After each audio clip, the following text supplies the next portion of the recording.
Comissão organizadora no treinador Clube Sira realiza Sromuto no decide a abertura do evento Xanana Cup e a semana né. Equipa vencedor se reta prêmio $100 americano Rihun São Lima.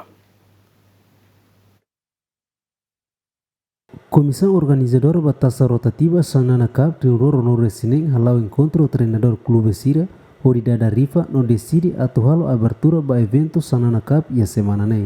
Presidente Comissão Organizadora Hateten taça rotativa Xanana Cup o conhecido Copa Avonana né realiza tinan-tinan atuou oportunidade para jovem jogador local Sira e a município no nível promove sirne talento e a área de esporte hori compete e a jogo internacional.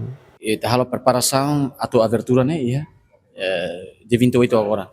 Ema com technical meeting hotuna concorra hotu dia se abertura ya de 28 kami se correna ho Copa Nine itania abo atau realiza abertura né ia de 29 se Copa Nine autoriza ita se realiza ia kami se for data rua de 27 ou de 28 ya realiza ia ita se realiza hidili kami correna hona ho itania excelentíssimo secretário geral Federação Futebol Timor-Leste itania ex-presidente lá ia Fatinga ami correna ho secretário geral autoriza na ia lorong idadet ba abertura autoriza tenia stadion municipal de ami agresa teves por volta de semana todo ho balong ita insera jogo dane nema ami halola pedido ba ia tenia excelência hing decisão de hing sekali excelência autoriza campo Becora academia Coica Becora.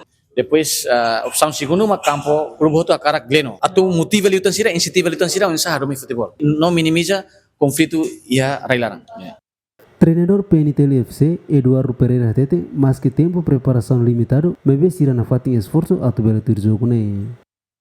PNTL sira prepara jogo Copa no mas jogador pessoal indivíduo ao informa para sira bele bokang pessoal e a ideia que nem fatin. E plano avama camping começar bukan lorong ratolune para tua abertura ne. Hari difícil quando clube da equipe da la prepara dia masih jogador sira ita for rentan kata sira prepara sira condição dedeknya impossível atu joga 90 minutos. Amnia karakne prepara antes para jogo satan ita joga abertura e juara bertahan-tahan. Então akar jogo ne furak para imot bel hari ne. Preparação lá ia e aba makat prepara lorong hat prepara para jogo da Copa Avonana Copa ne conhecido na Timor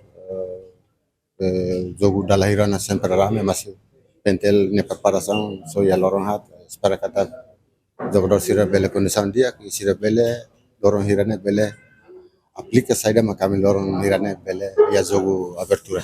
Tuir agenda abertura para Xanana Cup ne se realiza e a sexta-feira lorong Ronaldo Resimal fulang agosto ne. Poide ne clube nebe mak oras ne dadang resista ona hamutu clube Ronaldo Resen Lima nebe maihusi município Sira nebe preparado atau participa no jogo ne seilau quase fulang indene larang. Prêmio nebe dadang ne comissão organizadora prepara mak primeiro lugar Osan Rihun Sanol Resen Lima, segundo lugar Rihun Walu, terceiro lugar Rihun Lima, quarto lugar Rihun Rua Atus Lima, melhor marcador motor ida, melhor jogador motor ida, melhor guarda ready motor ida, no melhor treinador motor ida. Jacinto Marques, GMN.